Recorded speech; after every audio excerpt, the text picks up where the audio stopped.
राज्यसभेचे बिगुल वाजलं आहे. राज्यातून राज्यसभेवर 7 खासदार निवडून जाणार आहेत. पैकी 6 महायुतीचे तर 1 महाआघाडीकडून निवडून जाईल. यात महाआघाडीत रोज नवीन समीकरणं समोर येत आहेत. सुरुवातीला शरद पवार यांच्यासाठी राष्ट्रवादी काँग्रेसकडून सेनेकडून प्रियंका चतुर्वेदी अशी नावं चर्चेत होती.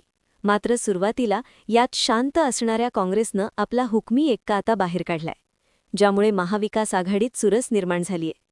नक्की कोण आहे तो हुकमी एक्का? जाणून घेऊयात या व्हिडिओच्या माध्यमातून. राज्यसभेसाठी महाविकास आघाडीमध्ये इतके दिवस सेना आणि राष्ट्रवादी काँग्रेस या दोघांचा महाविकास आघाडीच्या वाटणीला येणाऱ्या जागेवर दावा होता. पण आता यात काँग्रेसने देखील उडी घेत बाळासाहेब थोरात यांच्या नावाची चर्चा सुरू केली. त्यामुळे ही निवडणूक कधी चुरशीची तर होणारच आहे, पण रात्र थोडी सोंगे रो या म्हणीनुसार पुढील 3 ते 4 दिवस मोठ्या राजकीय धावपळीचे असणार आहेत. त्यावर आपण आता सविस्तर बोलूयात. खरं तर या निवडणुकीत अचानकपणे थोरात यांचं नाव पुढे आलंय. यामुळे राजकारणात मोठा ट्विस्ट आलाय. काँग्रेसचे नेते सतीश पाटील यांनी नुकतीच मातोश्रीवर उद्धव ठाकरे यांची भेट घेतली.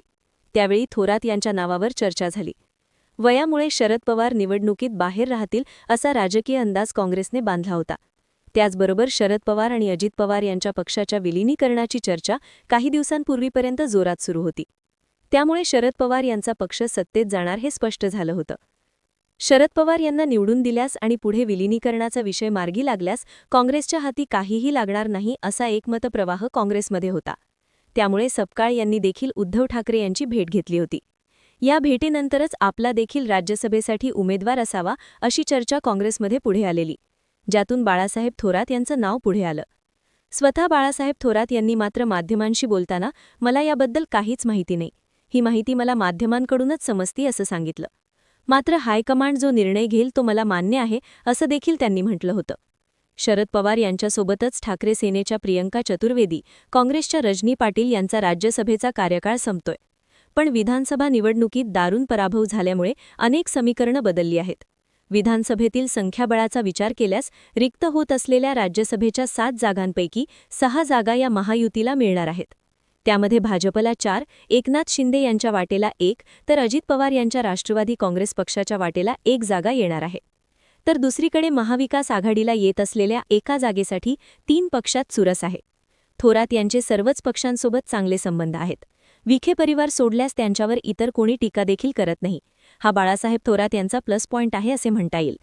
आता बाळासाहेब थोरात यांच्याबद्दल थोडं जाणून घेऊयात. बाळासाहेब थोरात यांनी सन 1985ला झालेल्या विधानसभा निवडणुकीत काँग्रेसच्या अधिकृत उमेदवाराच्या विरोधात पहिल्यांदा निवडणूक लढवली, ज्यात ते अपक्ष म्हणून निवडून देखील आले. अपक्ष असले तरी मूळचे काँग्रेस विचारसरणीचे असल्याने पुढे ते काँग्रेससोबत गेले. त्यानंतरच्या सलग 7 विधानसभा निवडणुका त्यांनी काँग्रेसच्या पंजा या चिन्हावर लढवल्या आणि त्या जिंकल्या देखील. काँग्रेसमध्ये फूट पडल्यानंतर राष्ट्रवादीत न जाता थोरात यांनी काँग्रेसमध्येच राहणं पसंत केलं.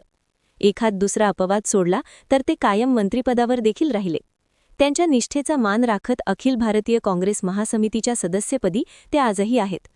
खरे तर बाळासाहेब थोरात यांचे वडील भाऊसाहेब थोरात हे कम्युनिस्ट होते, पण नंतर त्यांनी यशवंतराव चव्हाण यांचे नेतृत्व मान्य करत काँग्रेसमध्ये प्रवेश केला. सहकार क्षेत्रात त्यांनी भरीव काम केलं. 1978ला ते आमदार म्हणून निवडून सुद्धा आले, पण त्यांनी 1980ची निवडणूक न लढवण्याचा निर्णय घेतला. नेमके त्याच वेळी बाळासाहेब थोरात यांनी राजकारणात जम बसवण्याचा निर्णय घेतला आणि त्यात ते यशस्वी देखील झाले. 2014ला देशात मोदी लाट होती. त्या लाटेत अनेक मातब्बर नेत्यांचे गट उद्ध्वस्त झाले, पण बारामती पाठोपाठ संगमनेरचा किल्ला अभेद्य राहिला. म्हणजेच 1985 ते 2014 या 39 वर्षांच्या कालावधीत त्यांनी संगमनेर मतदारसंघाचं प्रतिनिधित्व केलं. सलग 8 वेळा आमदार म्हणून निवडून येण्याचा विक्रम त्यांच्या नावावर आहे. त्यासोबतच त्यांनी महसूल, कृषी अशी महत्त्वाची खाती देखील मंत्री म्हणून सांभाळली आहेत. सन 2024ला अनपेक्षितपणे बाळासाहेब थोरात यांना शिवसेना शिंदे गटाच्या अमोल खताळ यांनी विधानसभेला पराभूत केलं. तब्बल 5,500 मतांनी अमोल खताळ यांनी बाळासाहेब यांचा पराभव केला होता. या पराभवामुळे महाराष्ट्रात अनेकांना धक्का बसला होता, कारण थोरात पराभूत होऊ शकतात ही शक्यता जनतेला मान्य नव्हती. पण बाळासाहेब थोरात यांनी हा पराभव मान्य केला होता. त्यानंतर झालेली साखर कारखाना आणि नगरपरिषद निवडणूक जिंकत विधानसभेचा पराभव हा अपवाद असल्याचं त्यांनी सिद्ध केलं. पण नगरपरिषद निवडणुकीत त्यांनी काँग्रेस पक्ष हद्दपार केल्याची टीका त्यांच्यावर झाली. कारण आमदार तांबे यांच्याबरोबर त्यांनी संगमनेर सेवा समिती स्थापन करत ती निवडणूक लढवली होती. यावेळी थोरात यांनी स्पष्टीकरण देखील दिलं होतं. समविचारी पक्षांना एकत्र घेत महाविकास आघाडीला महाराष्ट्रात चांगलं यश मिळेल. आम्हाला अनेकांना सामावून घ्यायचं आहे असल्याने चिन्ह वाढले की प्रश्न तयार होतात. त्यामुळे एकच चिन्ह घेऊन लढण्याचा निर्णय आम्ही घेतला आहे.